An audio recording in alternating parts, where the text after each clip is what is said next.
Жаш балдар келип тартып кетип атышат.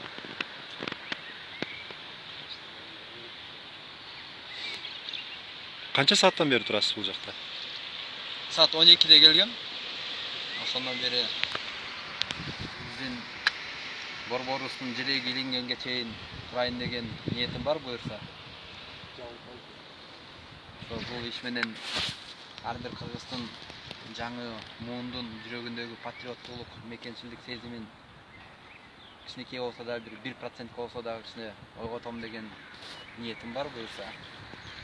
Эч качан биздин кыргыз элимдин, кыргыз жерибиздин, биздин туубуз эч качан түшпөсүн. Түшсө дагы биздин кыран кыргыздын жигиттери көп. Ошолор ар дайым күч кубат берип Кудай таала ошолор ар дайым кыргыздын намысын сактап жүрө берсин. Аты жөнүм Азамат Жаналиев, бул кыргыз изи долбоорунун жетекчиси. Кыскача айта кеткенде өзүм велосипед менен кыргыз жерин 62 күндө кыдырып чыккам. Казакстанды, Азербайжанды, Грузияны, андан тышкары мык менен, жип менен сүрөт тартам. Акыркы жолу барып келгеним бул Реджеп Тайип Эрдогандын сүрөтүн берип келдим.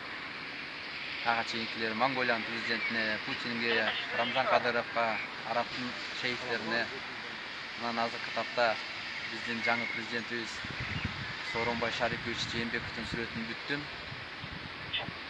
Кудайым буйрса жакын арада тапшырабыз. Ошо.